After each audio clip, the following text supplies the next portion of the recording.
ആയുർവേദത്തിൽ നമ്മളെ ശരീരത്തെ നിലനിർത്തുന്നത് 3 പില്ലേഴ്സായിട്ടാണ് പറയുന്നത്.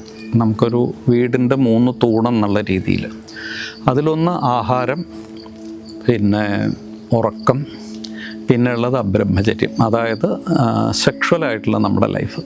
എക്സസൈസിനെ പോലും അതിനകത്ത് ആയുർവേദം പറഞ്ഞിട്ടില്ല. അപ്പം ആദ്യം പറഞ്ഞേക്കണത് ആഹാരമാണ്. ഭക്ഷണത്തിനകത്ത് നേരത്തെ പറയുന്ന മാതിരി നമ്മുടെ വയററിഞ്ഞ് നമുക്ക് പറ്റുന്ന ഭക്ഷണം ശരിയായ അളവിൽ ശരിയായ സമയത്ത് കഴിക്കുക എന്നുള്ളത് തന്നെയാണ് ആദ്യത്തെ. പിന്നെ ഉറക്കത്തിന് നമ്മൾ അത്രയധികം പ്രാധാന്യം കൊടുക്കുന്നുണ്ട്. കാരണം നമ്മളൊരു ദിവസത്തിനകത്ത് നമ്മൾ ശരീരം വർക്ക് ചെയ്തുകൊണ്ടിരിക്കുമ്പോൾ ആ ശരീരത്തിൻ്റെ ഓരോ അവയവങ്ങൾക്കും ക്ഷീണമുണ്ട്. നമ്മളെ മൊത്തമായിട്ടുള്ള ശരീരമല്ല, പ്രവർത്തിക്കുന്ന ഓരോ അവയവങ്ങൾക്കും ക്ഷീണമുണ്ട്. അതിനൊരു വിശ്രമം ആവശ്യമുണ്ട്. അത് പൂർണ്ണമായിട്ട് നിൽക്കുന്നില്ല, പക്ഷേ അതിൻ്റെ ആ പ്രവർത്തിക്കുന്ന ആ ഒരു തോതിനൊരു വ്യത്യാസം വരുന്നുണ്ട് നമ്മൾ ഉറങ്ങുമ്പോൾ. അത് തന്നെ നമുക്കിപ്പോൾ ഉഷ്ണമുള്ള സമയമുണ്ട്, ശീതമുള്ള സമയമുണ്ട്. ഇപ്പോൾ വേനൽക്കാലത്ത് നമ്മൾ പൊതുവേ കൂടുതൽ ക്ഷീണിക്കും. അത്രയും ക്ഷീണം നമുക്ക് തണുപ്പ് കാലത്ത് നടക്കില്ല. അപ്പോൾ അത് നമ്മളൊരു കാലാവസ്ഥയിൽ പറയുമ്പോൾ അതൊരു ദിവസത്തിൽ നമുക്ക് പകലുണ്ട് രാത്രിയുണ്ട്. പകൽ ചൂടാണ്, നമ്മൾ ആക്റ്റീവാണ് സൂര്യനുള്ള സമയത്ത്. രാത്രിയിൽ ചന്ദ്രന് പ്രാധാന്യമുള്ളൊരു സമയം തണുപ്പാണ്. അപ്പോൾ ആ സമയത്ത് കിടന്നുറങ്ങുമ്പോഴാണ് നമുക്ക് ഈ പകൽ സമയത്ത് നമ്മൾ ചെയ്ത ജോലിയുടെ എല്ലാ റിപ്പയറിങ്ങും നടക്കുന്നത്. ആ റിപ്പയറിങ് നടന്നില്ലെങ്കിൽ എന്താണെന്ന് വെച്ച് കഴിഞ്ഞാൽ ഈ വിയർ ആൻഡ് ടയർ കൂടിക്കൊണ്ടേയിരിക്കുകയാണ്.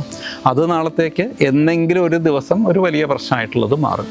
അതേപോലെ തന്നെയാണ് നമ്മുടെ സെക്ഷൽ ലൈഫിൻ്റെ കാര്യത്തിനകത്ത്. നമ്മൾ അമിതമായിട്ടുള്ള സെക്ഷൽ കോണ്ടാക്ട്സിന് നമ്മൾ ഏർപ്പെടുന്നത് ശരിക്കും ശരീരത്തിനെ നശിപ്പിക്കുന്നതായിട്ട് തന്നെയാണ് പറയുന്നത്. അതിൽ തന്നെ കാലാവസ്ഥയ്ക്ക് അനുസരിച്ച് പറയുന്നുണ്ട്. വേനൽക്കാലത്താണെങ്കിൽ അല്ലെങ്കിൽ തന്നെ നമ്മുടെ ശരീരത്തിന് ഒരുപാട് ജലാംശം നഷ്ടപ്പെടുന്ന ഒരു സമയം. അപ്പോൾ അതിനകത്തൊക്കെ നമ്മൾ റെസ്ട്രിക്റ്റ് ചെയ്ത് കൊണ്ടുപോകേണ്ട ഒന്നായിട്ടാണ് സെക്ഷൽ കോണ്ടാക്ട്സിനെ പറയുന്നത്. ഈ 3 ശരീരത്തിനെ താങ്ങി നിർത്തുന്ന 3 കാര്യങ്ങളായിട്ട് പറയണം. അപ്പോൾ അതിൽ നല്ല പ്രാധാന്യമുള്ളത് തന്നെയാണ് ഈ ഉറക്കം എന്ന് പറയുന്നത്. ഇടക്കാലത്ത് ചില റിപ്പോർട്ടുകളിലൊക്കെ നമ്മൾ കണ്ടിരുന്നു, നന്നായിട്ട് നല്ല രീതിയിൽ ഭക്ഷണം കഴിക്കുന്ന, റെഗുലറായിട്ട് എക്സസൈസ് ചെയ്യുന്ന ചിലർക്ക് ഹാർട്ട് അറ്റാക്കായിട്ട് വന്ന് മരിച്ചു പോയ കാര്യങ്ങളൊക്കെ നമ്മൾ ചിലപ്പോൾ ഇടയ്ക്ക് ശ്രദ്ധിച്ചിട്ടുണ്ടായിരുന്നു. അപ്പോൾ അവരുടെയൊക്കെ ഒരു ജീവിതമൊക്കെ നമ്മൾ ഇങ്ങനെ നോക്കിക്കഴിയുമ്പോൾ ഇവരിലൊക്കെ ആകെ ഒരു പ്രശ്നം തോന്നിയിരുന്നത് ഇവർ ഉറങ്ങുന്നില്ല എന്നുള്ളതാണ്. രാത്രിയിൽ ഇവർ ഒരു 3 മണിക്കൂറോ 4 മണിക്കൂറോ മറ്റോ ആണ്.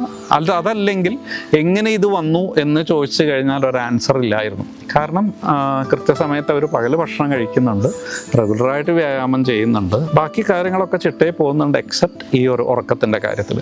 അപ്പം അതിനെ ഏത് തലം വരെയും ശരീരത്തിനെ ബാധിക്കാം നമുക്ക് ശരിയായിട്ട് ഉറക്കം കിട്ടിയില്ലെങ്കിൽ, അല്ലെങ്കിൽ വിശ്രമം കിട്ടിയിട്ടില്ലെങ്കിൽ. അത്രയും പ്രാധാന്യമുള്ളത് തന്നെയാണ്.